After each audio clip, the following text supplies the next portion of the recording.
Case number 14-5195, Scenic America, Inc. Appellant versus United States Department of Transportation et al. Mr. Lutz for the appellant, Mr. Sandberg for Appellee's DOT et al., and Mr. Shanmugam for intervener, Appellee, Outdoor Association of America, Inc. Good morning, Your Honors. Morning. This case is about how an agency took an invalid shortcut to help digital billboards multiply and shielded its policymaking decision from the scrutiny of those who will suffer from an increase in light pollution and public safety impacts. The Federal Highway Administration's 2007 guidance, creating acceptable criteria for state proposals of digital billboards, is both a legislative rule that the agency failed to usher through notice and comment process and a rule that contravenes the customary use provision of the Highway Beautification Act. We've appealed the district court's decision on summary judgment, so with the court's permission, I'd like to start with the notice and comment claim. I have a question about standing. Yes, sir. And that is, with respect to, I guess, your first claim, if we were to, I guess, set aside the interpretation on the grounds asserted in your first claim, we wouldn't really be repudiating it. We would just be saying that it was invalidly adopted, right? That's right, Your Honor. So then how is there any evidence of redressability there? I mean, you allege in your complaint, I think it's paragraph 21, that vacature of the 2007 guidance would redress your injury by requiring all current digital billboards be removed. And for purposes of motion to dismiss, we'd have to accept that, I guess, is true. But we don't at summary judgment. Is there any evidence of that in the record? That the billboards would be removed? Yes. No, Your Honor, there's not. To answer your question about redressability for the notice and comment claim, well, first, Lujan footnote 7 points out that for procedural injuries, the burden of showing redressability is reduced. But even here, the notice and comment claim, if it did vacate, if the court did vacate the decision,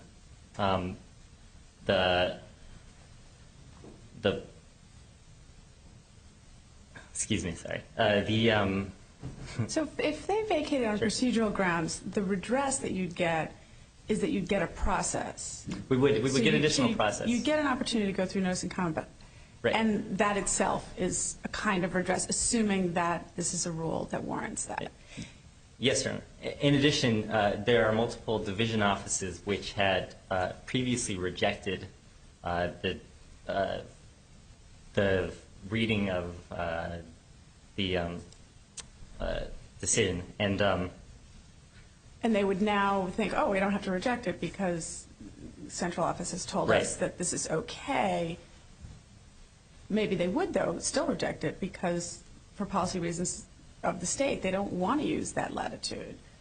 So, I mean, so there's a redressability on the procedural claim, but there's also a redressability question on the claim of, the substantive claim about whether the agency has misread the statute. And this is a very peculiar case in the sense that, we're not looking to the language of the federal statute. We're looking to the way the agency has interpreted a group of actions by states to give content to the language of the federal statute. And the group of actions by the states is what it is. So the fact that the federal government is coming in with this guidance and saying, oh, this is what we see out there, and if they took that away and said, sorry, we never meant to say what we see out there, it would still be what's out there. And so I'm not sure how taking that away redresses your injury. Well, what it does is it removes this barrier of acceptable criteria. So by the billboard still being out there. But that wasn't a barrier because look at all the states that got approval for the very thing that the Federal Highway Administration is observing is approvable. Certain states to get approval, that's right. But there are also many, right? Many, but not all. Right. Texas, New York, and Kentucky all had division offices rejecting those, and by removing this acceptable criteria decision, they would be able to return to rejecting those digital billboards. Or maybe what the guidance says is that was an error for those few offices to have rejected that, because when we look out there and see the custom, we see that it seems to be consistent with having a certain amount of what is the district judge called dynamic lighting or dynamic billboards. Right.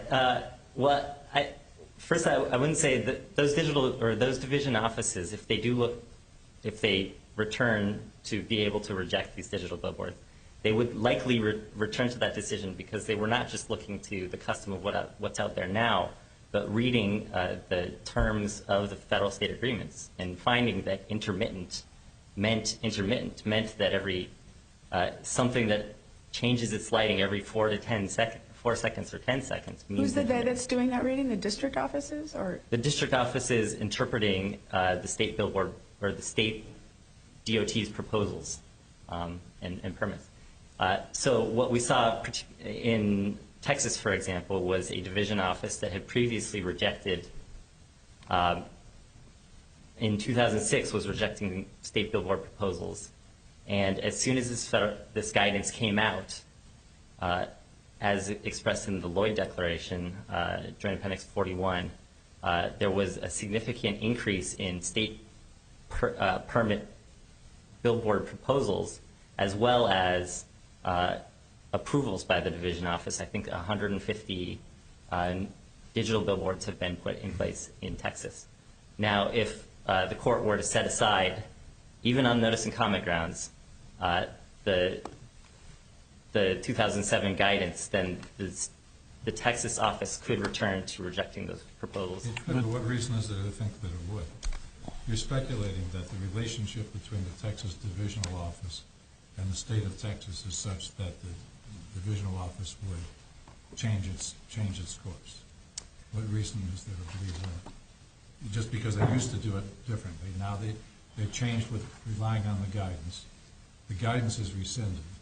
Right. But they have a relationship with the state of Texas. They do. Department of Transportation. They're also the same people who made the decision who'd previously interpreted the guidance as, or had interpreted the FSAs as. Now they know that their superiors in Washington disagree.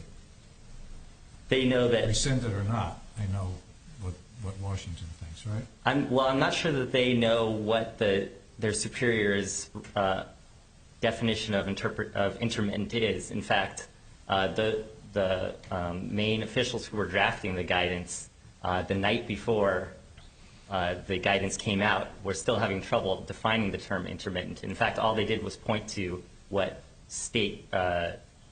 various states other division offices had decided was acceptable criteria.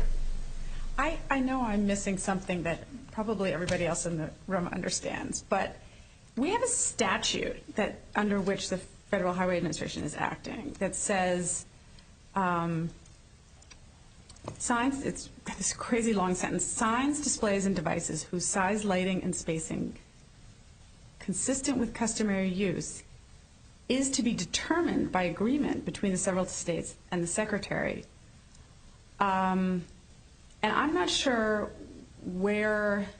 how to read consistent with customary use in that statute. Is it a precondition or limit that the Secretary or the the Highway Authority interprets that caps the displays, devices whose size, lighting, and spacing is to be determined by agreement? Or is customary use something that evolves based on agreement between the several states and the Secretary? It's just there's like a basic kind of framing of the issue that I find still a little bit elusive. So, thanks, Your Honor. So the way I would look at it is that the Highway Beautification Act has asked the states and the Highway Administration to come to an agreement that sets out the standards consistent with customary use. So that determination of the federal-state agreement is what is customary use at the time. Say that again. That The determination in the FSA. in the FSA is what's customary use. Is at the what's time. customary use. And that sets out certain parameters within which one can be flexible. A state can be flexible, and within which billboards may evolve. So, for example, the Tri-Vision signs, which do not violate the lighting prohibitions on flashing, intermittent, moving sites. That's a type of evolution which can occur within. That was evolution of practice, not of an FSA. So you're saying the FSAs are really the touchstone here. Yes, it is. But then it seems like the FSAs, in turn, are what give content to customer use in the federal statute. And so if the FSAs over time are amended, then that's going to change what counts as customer use. Is that right? Yes, that's right. And they're amended with some regularity, no? Not that often, no, Your Honor. Most of the FSAs are still residual from 1960 and 1970, the 1960s and 70s. All right. So when we talk about, and that's exactly why the Highway Administration is issuing a 2007 guidance that attempts to interpret these FSAs, which were set back in the 1960s.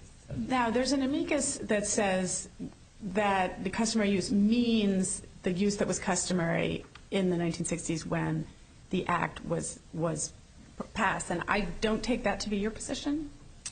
As I see it, the FSAs themselves identify what is customary use.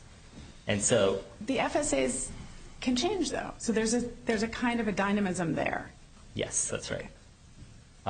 And so the FSA, the language of the FSAs which are being interpreted, the prohibitions on intermittent flashing and moving lights are mostly the FSAs from the 1960s and 70s, which is not really not all that different from 1965 when the act was passed. And the guidance document here, pardon me, says it's based on actual practices among the divisional offices, right? So there's been an evolution without necessarily amending the FSAs. There's been an interpretation evolving over time among the different offices. Your Honor, I'm not seeing any interpretation that's going on here, but rather an arbitrary selection between practice that the various division offices have been doing. Well, I'm saying the divisional offices apparently were interpreting the FSAs to allow various things which are synopsized in the guidance. To the extent that they have been interpreting them, that didn't make it into the 2007 guidance, and it doesn't seem to be a part of the analysis that the... Well, the last paragraph of the guidance document seems to say this is based on surveying practices among the divisional offices, correct? That's right, Your Honor, but that surveying the practices of the divisional offices is just a process. It's not actually analyzing the types of interpretation that the divisional offices in turn were applying the FSAs. They were authorizing or not authorizing things pursuant to the FSA. So if Your Honor, if they were interpreting the FSAs and had some interpretive analysis, some logical appellate type reasoning that Catholic Health Initiatives compels us to look at, that did not make it into the 2007 guidance. There's nowhere within the 2007 guidance that even acknowledges that the division offices were performing any sort of interpretation, but simply, probably similarly, choosing amongst various numerical criteria. But it's curious that you say that you're asking for kind of what you refer to as appellate type reasoning, because the statute seems to not be looking for that. The statute seems to be looking for custom. So I think that's why, as Judge Ginsburg was saying, well, aren't they precisely, isn't the Federal Highway Administration in promulgating this guidance precisely looking at and saying, well, what is custom but what most people do? And let's go out and look at what the relevant actors that are specified by the statute are doing. And it's a little curious because it's like, what are we doing with them? It's like, what are we doing with the states as reflected in FSAs? And the, as you say, you know, with the tri-phase thing, you know, and how are they dealing with new sign technology? And so the notion that you need some more kind of reasoning doesn't seem to necessarily fit this statutory scheme. Your Honor, I disagree with you on this. The interpretation that's occurring here is the interpretation not fully of customary use, but also of the FSAs themselves. Right. And so that is. A minute ago, you just said there wasn't any interpretation of that. He's saying that's what's lacking. That's what that's what the 2007 guidance would be doing if it needed to be doing appellate typological reasoning, and here those are clearly defined terms. So what customary use was determined by the statute has then been defined through a formal rulemaking process, the creation of these FSAs, and that in turn is what the 2007 guidance claims to be interpreting, the prohibitions on intermittent flashing and moving lights. And the interpretation there does ask, this circuit's case law does ask that we look for appellate type reasoning from finding a line from intermittent to the 2007 guidance.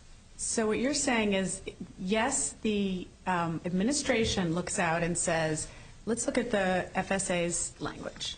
And one dominant category of FSA language is the language on dynamic lighting. Yes. And so the administration can say, in the way that I'm talking about, and sort of surveying, okay, that's a customary standard.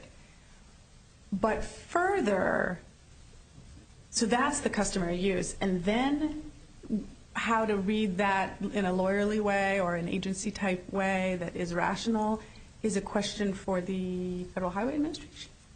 How to interpret it in this lawyerly way? Yeah. Yes. And not for the, maybe it could be for the division offices, but only if they were doing it, and you're saying they're doing it basically irrationally. Well, were they to perform the process of interpretation as opposed to legislation, the arbitrary selection, then they could perform an interpretive rule. Alternatively, they could go through a notice and comment process. Or if they wanted to amend, so go through a notice and comment process to set out certain numbers if those were fell within the customary use without violating the customary use provision. Or they could amend, if they wanted to amend the FSAs, they could go ahead and amend the FSAs. What they did here was select arbitrarily amongst various criteria by going through, by not going through a notice and comment process, by claiming it to be an interpretive rule, so avoiding public scrutiny in the process. And now, actually, the Highway Administration is seeking our deference for their interpretation and avoiding judicial scrutiny as well. A second reason for why. If I may, I'd like to go back, Sure. to the standing question for a moment, since it's interior and everything else. You claim, well, what do you claim as, let me start over. I think we're on common ground that the parties are, that that insofar as the actions of being challenged consume or cause you to engage in additional lobbying or litigation, but that's not a cognizable harm. So what is it that the organization does that is not lobbying? So Scenic America counsels members and constituents. Well, wait a minute, that counsels them about what? About lobbying? About how to get what they want? About how to fend off digital billboards that are coming to the neighborhood. So going before zoning boards. So how is that different from lobbying? That is... You're advocating your case in other fora, correct? And now you have to advocate it in more fora than before because the guidelines have been relaxed. They're also providing educational material to their members and constituents on how to how also to protect themselves from from digital billboards coming into the neighborhood. And is that not the same as? No, I wouldn't say that it is. It's quite similar to the organization Home and Havens in assisting their members and constituents from. The harm in Havens was that the landlord's conduct was shrinking the supply of housing available for the agency's minority clientele, right? Yes. It had nothing to do with, the harm was not that they had to litigate more or that they had to do more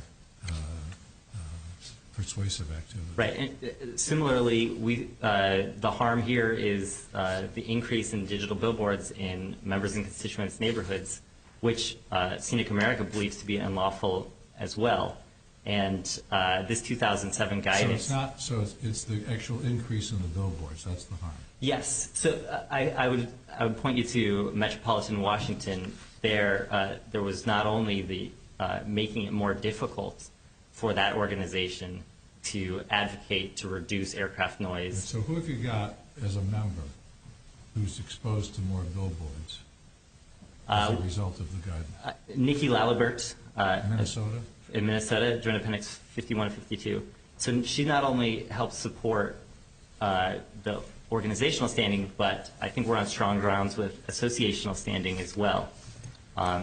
This court has found that the aesthetic injury to the type that Ms. Lalibert has suffered of having an increased number of flashing target bullseyes and McDonald's arches flashing off of a pond into her house would amount to aesthetic standing,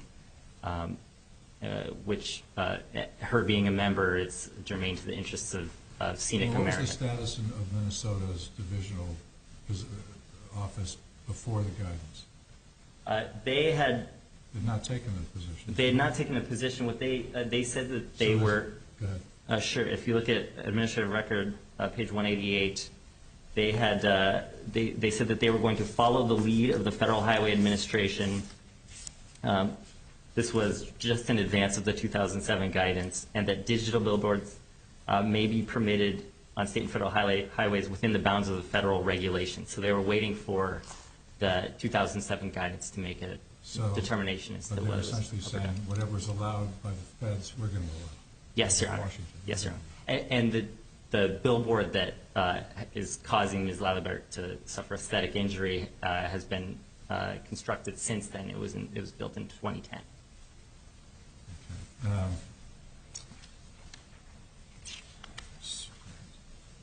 Why didn't you bring allege that there was a 706 violation here, the APA? We believe that we had it on the rules. Right. Suggests that you think that they're arbitrary and capricious, but you don't make that claim. No, we didn't. We focused solely on the customary use provision, finding that it was contrary to law. That this It seems a little odd, doesn't it? I mean, reading the brief, it looks like you're building up to the 706 claim, which was never there. No, we did not present that, Your Honor. Okay. However, we have presented the notice and comment claim, and not only was this an interpretive rule, a legislative rule, because it imposed arbitrary numeric criteria. There we go. But Right. it also is a missing claim, so that's not in there. But, well, go ahead. Yes, the district court did mention that was a backdoor argument for our claim. It's been presented here in the notice and comment context. It's also on appeal. I'm sorry. What do you mean? You're now raising it on appeal? We're not raising it on appeal. We're making the arbitrary and capricious arguments arbitrary, particularly with the second argument for why this is a legislative rule, which is that it's 180 degrees counter to the interpretation that it claims to interpret. So you think the word intermittent is not susceptible to interpretation? It may be susceptible to interpretation. It's not susceptible to this interpretation, Your Honor, which is so the definition of intermittent is that something that starts and stops at intervals. And what the 2007 guidance has allowed is light to start for 4 seconds, stop, and then start again for 4 seconds again. Other courts that have looked at this have found that that meets the plain meaning of intermittent. So this essentially writes intermittent out of the statute. Analogous to the National Family Planning case where a subsequent interpretation which allowed for doctors to counsel their patients on abortion claimed to be interpreting a regulation that prohibited doctors from counseling their patients on abortion. What we have here is the allowance of something that is clearly prohibited in the regulation. So going back to the question I had about the relationship between the definition of customary use and the state practices, you are basically saying what is happening at the permitting level is not supposed to inform the Highway Administration's notion of what's customary use. What the Highway Administration looks to is language in FSAs. And then once that's been settled on in the sum of the FSAs, that is something that the Highway Administration can sum up in a guidance, but it's a legal task. Is that? And given that the furthest they go in permitting lighted billboards is to prohibit intermittent flashing, dynamic lighting, that they have to actually do something that prohibits that. Right. Their interpretation would have to honor that. It would, yes. It can't go beyond the bounds of the federal state agreements. Is there any other questions? I think you acknowledged, or maybe not in the briefs, that the lighting that's on 12 hours and off 12 hours is not inconsistent. I think you're talking about the New York Division Office's position. Yeah. No, Your Honor. Our position is that something that would remain on steady in 12 hours and then off for 12 hours. Beyond that, so that would remain steady continuously. So it can't come on at dawn and go off at dusk. I thought you were saying that was totally fine. No, I don't think we took that position in the briefs, but. Well, do you think that's intermittent or not intermittent? No, it would be intermittent because that again is starting and stopping at intervals. Okay. So that's why you think the word intermittent is not subject to interpretation. It means simply on or off all the time. On or off continuously, yes. Yeah. What about the date and time? Yes, thanks, Your Honor. That's a way to interpret what was customary use at the time. So the only types of signs that were turning on and off intermittently, flashing light, emitting lights on and off intermittently, were what's in the exceptions of the FSAs, which is time, date, and temperature. Everything else was prohibited. So those were written into the FSAs in all the states? In most of all, if not all of the states, I would expect that they're in all of the states that similarly have the prohibitions on intermittent moving and flashing lights, which the 2007 guidance claims to be interpreting. So how is that exception written into the FSA consistent with your position? I'm not sure, clear on where maybe I'm losing grasp of where the prohibition comes from the FSAs or from the regulation or from the statute? From the regulation. So the customary use sets out the standard, right, and asks the federal state agreements to set out the standard, and the prohibition is within the federal state agreements themselves, the regulations themselves. So is it your position that when the FSAs were entered into, that was already customary? Yes, that was after holding a hearing. That was what the public who'd been able to participate had determined was customary. Thank you, Mr. Lutz. Thank you. Mr. Sandberg.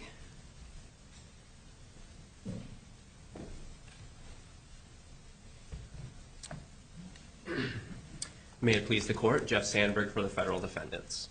The guidance suggests a set of general principles based on existing practices in the division offices for the agency's division offices to use in going about the task of interpreting 52 different federal-state agreements, each of which are slightly different, with reference to digital billboards. The guidance on its face clearly does not impose any new legal requirements and thus is interpretive and did not have to pass through notice and comment rulemaking. At the threshold, though... Wouldn't the guidance prohibit a divisional office from simply saying categorically nothing that flashes is permissible? No, I don't think it does. Guidance would allow an office to say that? As a strictly legal matter, Your Honor, yes. Of course, the purpose of the guidance is to inform the discretion of division offices. But this guidance read as a whole, as this Court's decisions instruct you to do, makes clear that it is intended as advice to the division offices. Instead of reading it as a whole, what if we read the bold part that's emphasized by the office, by the Washington office? Even the bold-faced sentence says that proposed laws, regulations, and policies that would allow permitting CEVMS subject to acceptable criteria as described below would not violate a prohibition on flashing, intermittent, or moving lights. So it's incorporating by reference. How could an office categorically disallow flashing lights that meet the criteria below? Just say, we're going to be a non-flashing state. Because the agency can speak to its division offices at the level of policy guidance or can speak to its division offices at the level of a legally binding order. And this guidance suggests an interpretation by headquarters, but it does not legally mandate them to take action. And in that way, this is similar to the guidances that this Court has passed upon and concluded were not final in the National Mining Association case and in the Association of Flight Attendants case.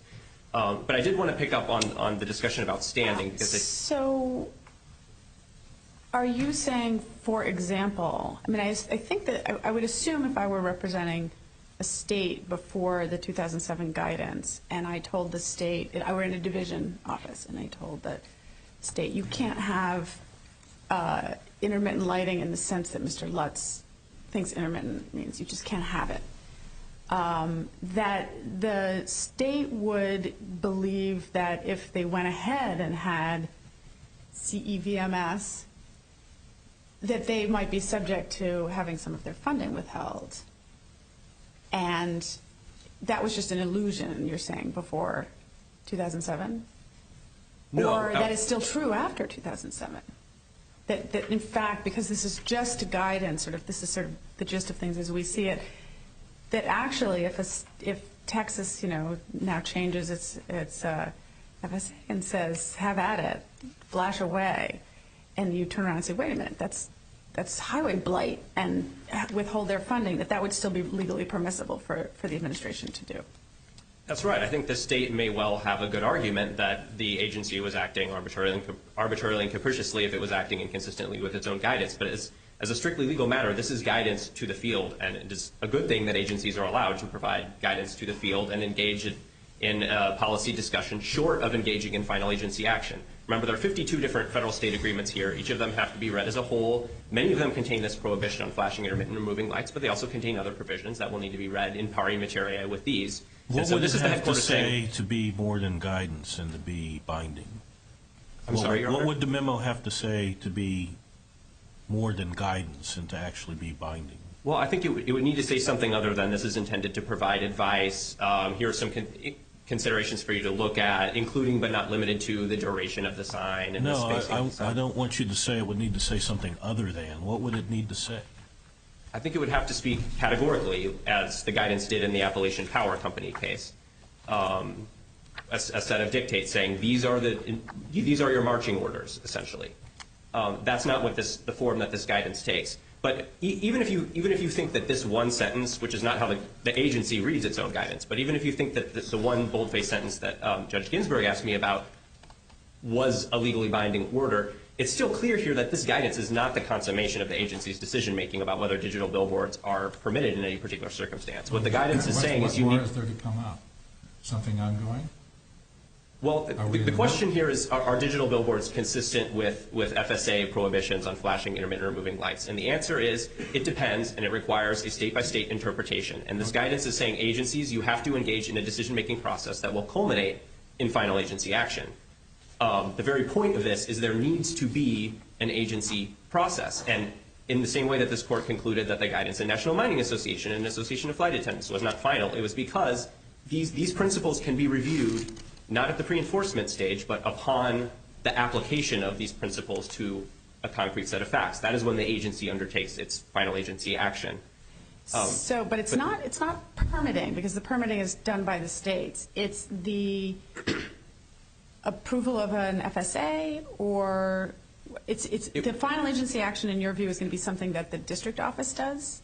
That's right. So under the regulations implementing the Highway Beautification Act, states are required to, whenever they're going to change their statutes or regulations or procedures implementing the HBA, they have to put forward a proposal to the federal division office, which will review it. And this is short of amending the FSA itself. This is the state amending its implementing laws. And the federal division office will act on that. It will say yay or nay. There are examples of that in the appendix. There's one from the Indiana office at JA 423 to 424, for example. So that is the final agency action that the Federal Highway Administration undertakes. It is a concrete proposal for a specific state interpreted in light of a specific FSA that yields a specific result. And the plaintiff has disclaimed any intent to seek review of any of those individual proposals. It's instead seeking pre-enforcement review of principles that haven't been applied to any particular federal state agreement. So, that's the finality problem here. There is at the threshold, of course, a standing problem, and it may be even easier to dispose of this case on that basis, because this court started off asking about redressability, which I think is a fine inquiry. Would vacating this guidance, which doesn't change the legal landscape in any way, actually do anything to change the conduct of division offices or states? And I would submit to you that plaintiff hasn't come close to making a showing that that would be the case. This court in the renal physicians case, for example, said that striking a voluntary safe harbor from the Stark law, under which hospitals had paid clinicians a little bit lower, that there was no redressability there because hospitals might continue to pay clinicians lower even after the voluntary safe harbor was taken away. But renal away. physicians also said that if it would be a different story if we as a court were to repudiate the agency action, because it wouldn't be just vacating it, but we would be repudiating the reasoning of the agency. So they, in effect, couldn't go back. The agency couldn't, the legal landscape would have changed. So if we were to grant relief on the second claim of Scenic America, which is basically the customary use claim, wouldn't that give them redress? Because in that sense, if we were to repudiate the 2007 memo in that fashion by accepting that claim, the division offices would be forced to prohibit the digital billboards? And or at least permitted to. I'm not sure that you've made a clear, you've really defended the notion that they are no longer allowed to refuse. But I didn't mean to interrupt. Go ahead and answer. Well, first I want to know, I'm meeting into my co-counsel's time. No, we'll give him his full time. Okay. So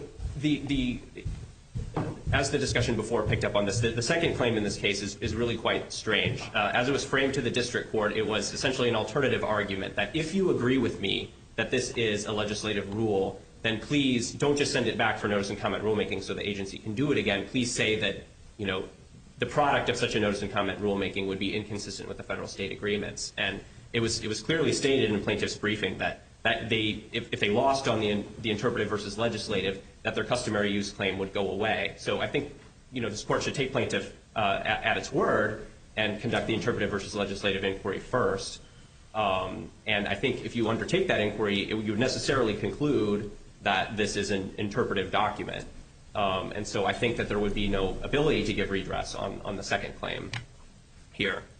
I want to point out that the only injury, the only cognizable Article 3.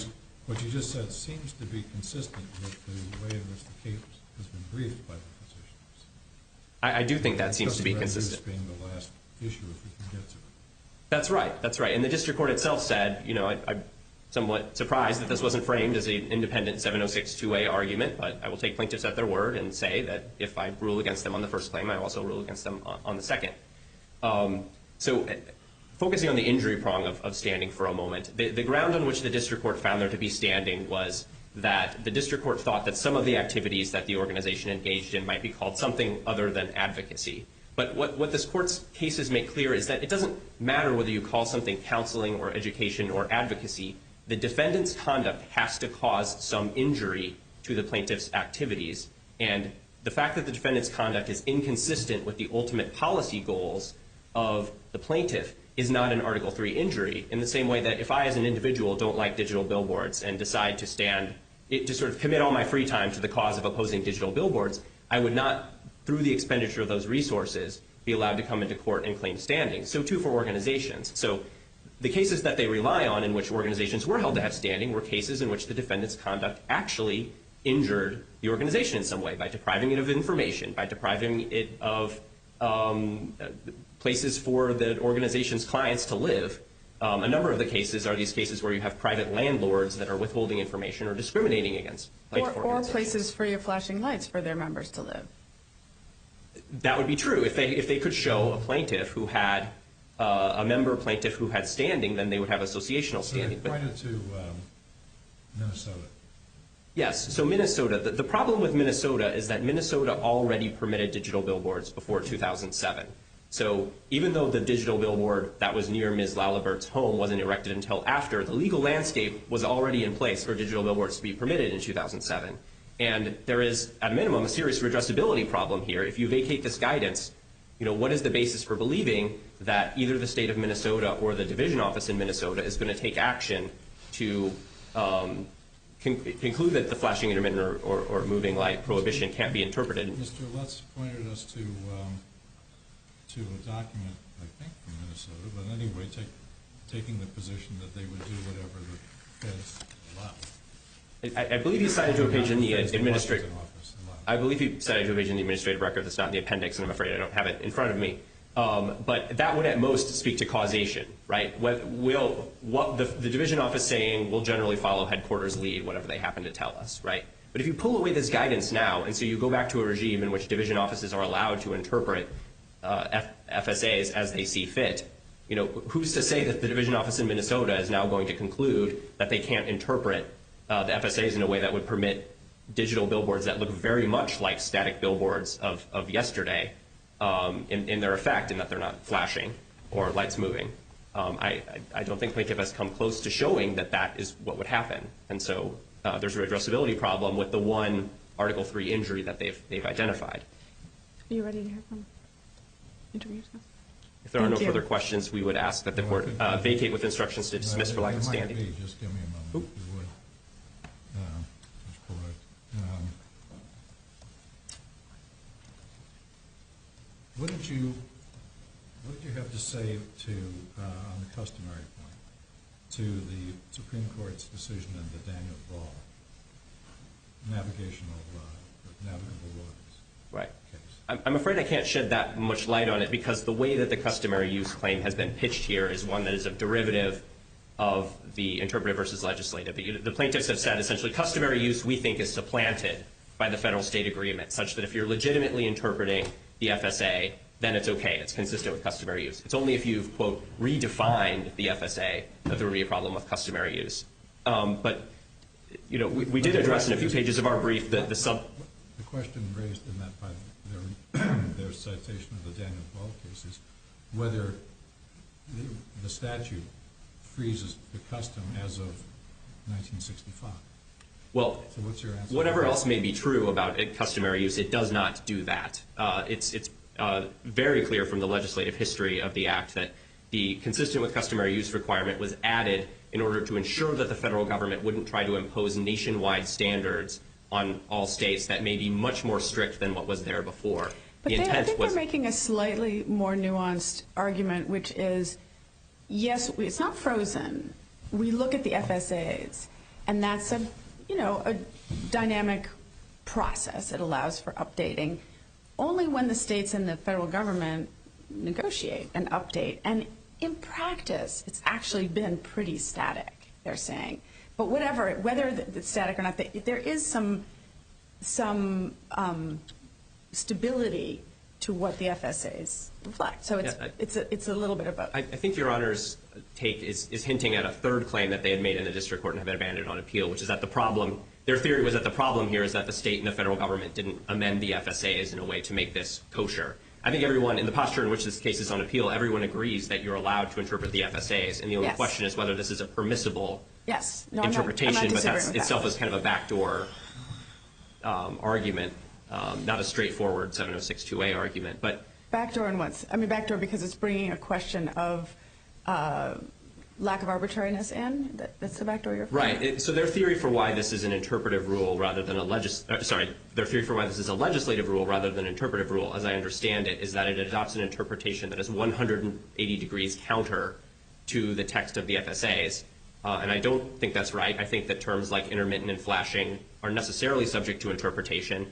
In their petition for rulemaking to the agency, they said intermittent means not more frequently than once every 12 hours. We happen to have a different interpretation of intermittent, but those are both valid interpretations of the term. I thought I heard Mr. Lutz say that no change, even after 12 hours, would be allowed.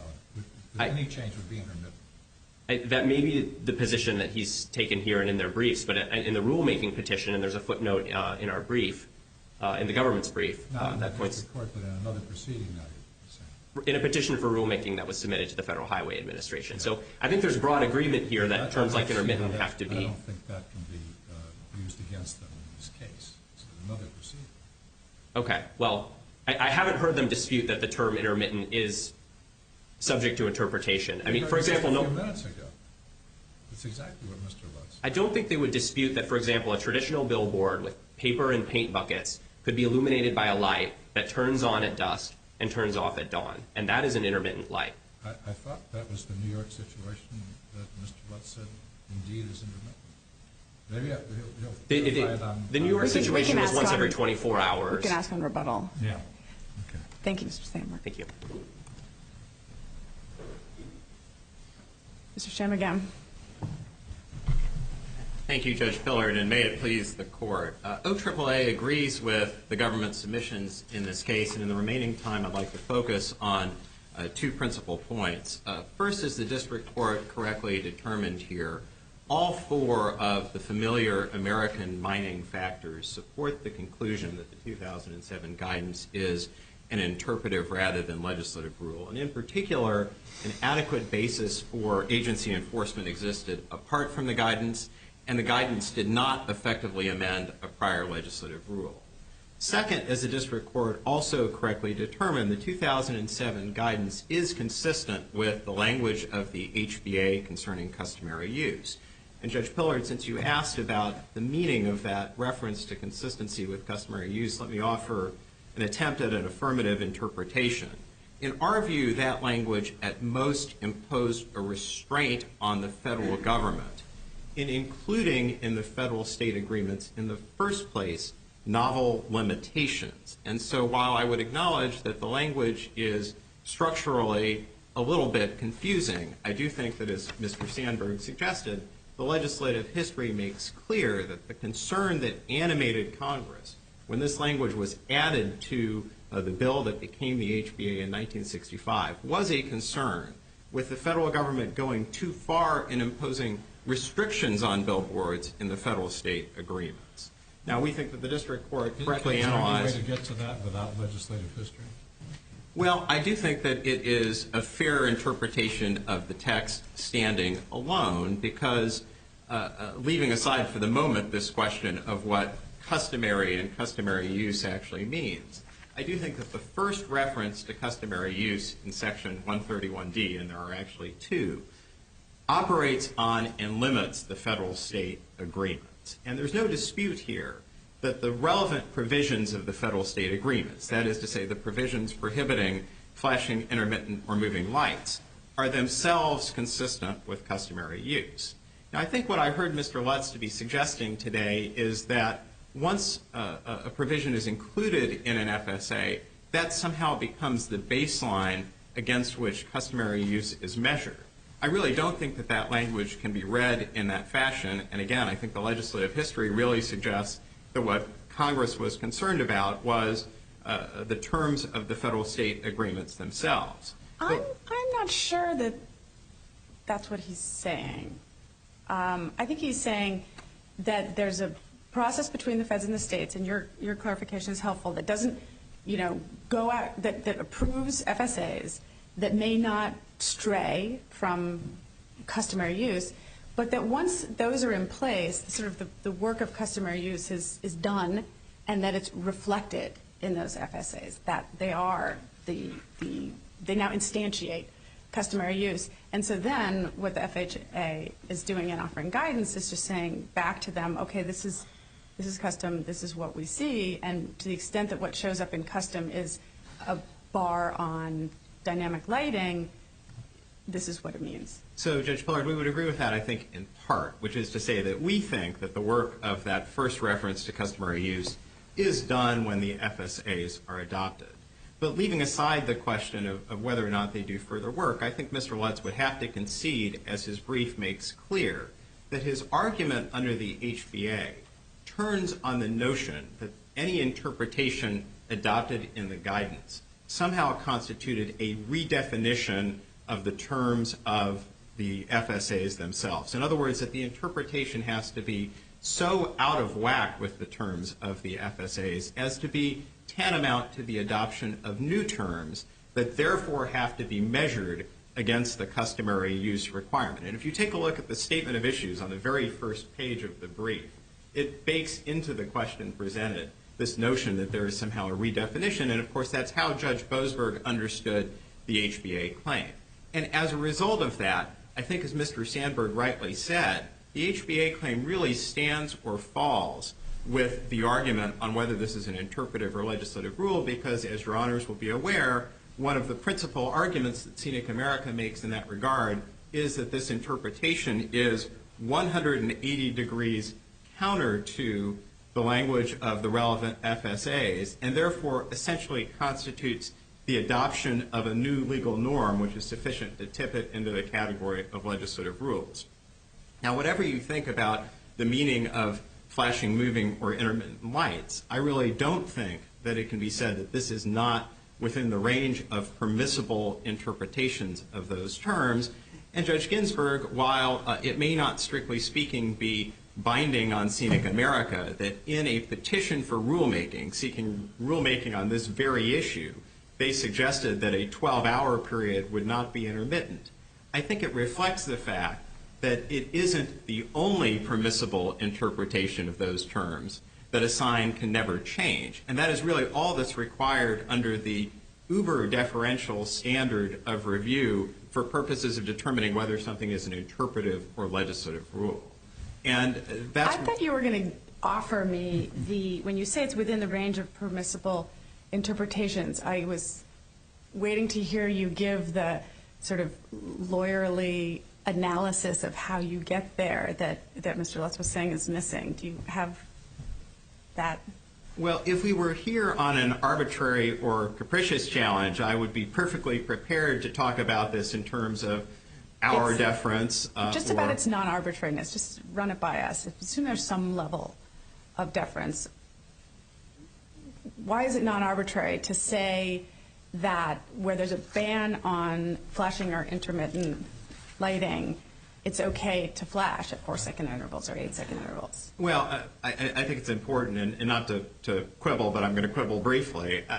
These are not flashing signs in the sense that they are flashing in the way that my light would be flashing here. These are signs that are static billboards that then change over specified intervals. And our submission is much like Mr. Sandberg's submission in the sense that we simply don't think that by virtue of the fact that a sign changes, that renders it flashing, intermittent, or moving. And again, we think that this is a sort of classic issue of agency deference where the agency, taking into account considerations such as safety, can make determinations about the point at which something becomes intermittent. And this raises... I think you can probably do better than that. I hope you can do better than that because, I mean, it changes. A movie screen, the pixels are changing. I would say that's flashing, moving, or intermittent. You would not?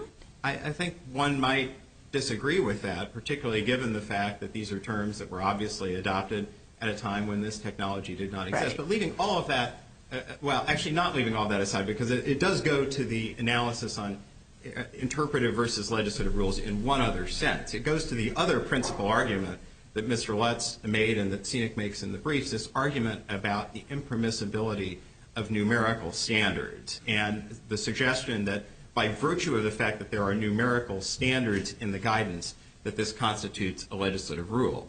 I want to say just a couple of things about that, which are hopefully responsive to your questions, Judge Pillard. The first is that it's, of course, important to realize that to the extent that the guidance sets out these ranges and recommendations that division offices have previously adopted, it does not purport to bind division offices going forward. One can dispute whether the guidance was binding to the extent that it said that these prohibitions do not categorically prohibit digital billboards. That was one part of the analysis, and in the boldface language to which Judge Ginsburg referred, it is true that FHWA suggested that that interpretation is off the table. But with regard to these ranges, all that FHWA purported to do was to say, this is what division offices have done in the past. It may be useful to you division offices in considering future proposals. Second, on this question of numerical standards, I don't think that... We have identified, this is on JA 537, we have identified certain ranges of acceptability. And so they're saying these have been adopted by states. We're going to accept them. But if you continue on to the end of that sentence, it does go on to say... That have been adopted by the states would be useful. That will be useful in reviewing state proposals on this topic, which does suggest, I think consistent with other language in that section of the guidance, that the division offices retain the discretion to determine that particular proposals are inconsistent with the prohibitions on flashing intermittent or moving lights. And division offices retain the authority to assess those proposals on any of these 5 specified criteria. But for the most part, the division officers aren't going to see the things at this level of granularity. That's permitting, and that's done by the states, and that doesn't have to be run through the division office. No? Well, the specific permitting decisions don't, but the regulations adopted by states on digital billboards certainly do. So a state presumably, though, could just work all of these terms, 4 and 10 seconds, 1 and 4 seconds, into their regulation, and presumably the administration, the Federal Highway Administration, would say, great, that's just what we expected. Well, they could, and that would be a matter for the division offices. And to be sure, I think the division offices have generally, consistent with the past practice, now approved regulations that have these features. But in some sense, let me get to my second point, because even if you disagree with me on the first point, I think that the second point is an important one. I think if you look at the cases on numerical standards that Sinek primarily relies, and it's really primarily the Seventh Circuit's decision in Hocker, but also this Court's decision in the Catholic Health Initiatives case, I think that those cases make clear that numerical standards are not in and of themselves sufficient to tip some agency action into the legislative rule category. And I think in particular, if you take a look at Judge Posner's opinion in the Hocker case, that opinion really has a very strong flavor of arbitrary and capricious review about it, because Judge Posner repeatedly referred to the fact that there was something arbitrary about the notion that an agency could establish a height requirement for fences when the underlying regulatory obligation was simply that fences be of a particular structural strength. Here, by contrast, you have these terms, flashing, intermittent, or moving, that necessarily contemplate a durational element. And one might quibble about what the appropriate durational period is to render something flashing, intermittent, or moving. But that is the classic sort of issue on which an agency gets deference. And sure, if Scenic America had come into court and argued that the particular choices here were arbitrary or capricious because the agency failed to provide a sufficient policy justification for choosing the ranges that it did, that would be a classic arbitrary and capricious challenge with which this Court is well familiar. But that is really not what is going on here. And I would just note, circling back to my first point, that to the extent that the guidance does not contain a detailed policy analysis or the sort of lawyerly appellate-type exegesis that Scenic seems to think is required, that is simply because what FHWA was doing was simply precisely summarizing what division offices had previously done. And that goes to the question of whether there is final agency action, but it certainly suggests at a minimum that what FHWA did here was interpretive. Thank you, Mr. Shanmugam. I know we used up all your time, but we'll give you a couple of minutes, Mr. Lutz. Thank you. Clarify the New York, what your position is about the New York 12 on, 12 off. Our position is that it needs to remain steady continuously, not just the 12 hours. And in fact, it was very nice of the Highway Administration to reference Scenic America's rulemaking petition because they haven't responded to it yet. Scenic America filed it in 2010 in another attempt to get the ability to comment on the question of whether digital billboards are allowed under the federal state agreements and have not gotten any response from the administration. And briefly, what is your response to the government's argument that the final agency action comes when the divisional office makes a decision? I would point to the language of the guidance itself, Your Honor.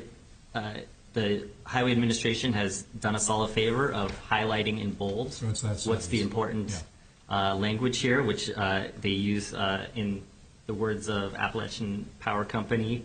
They use mandatory, not permissive language by saying that acceptable criteria do not violate a prohibition against intermittent flashing or moving. This was not only in the guidance itself, but in the email that was sent out attaching the guidance from headquarters office. And on Joint Appendix page 538, the conclusion asks that, or explains that they're sending out the guidance memorandum to achieve national consistency, which indicates to me that it's trying to get those pesky division offices in line that aren't remaining consistent.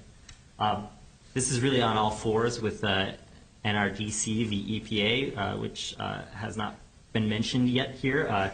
In that case, the EPA had sent out a headquarters guidance that was aimed at regional offices.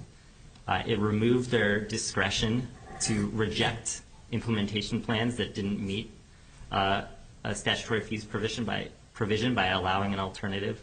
And the court found that that had bound regional offices and was a final agency action.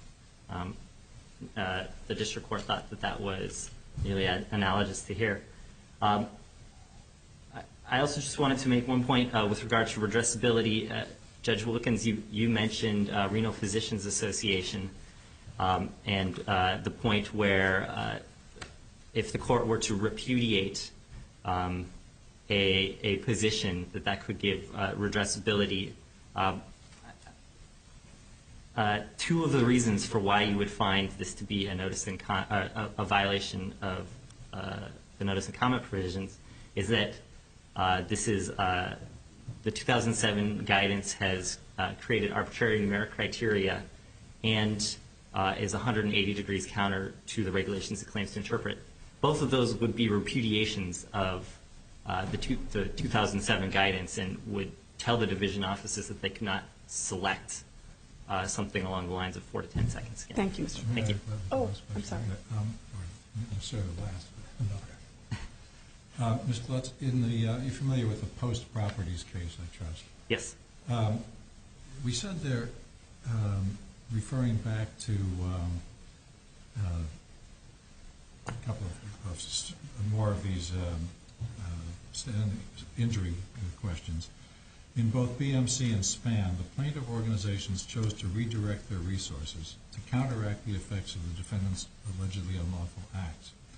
They could have chosen instead not to respond. In neither case did our standing analysis depend on the voluntariness or involuntariness of their expenditures. Instead, we focused on whether they undertook the expenditures in response to and to counteract the effects of the defendant's alleged discrimination, rather than in anticipation of litigation. So, how is your claim on standing to injury for the organization consistent with that?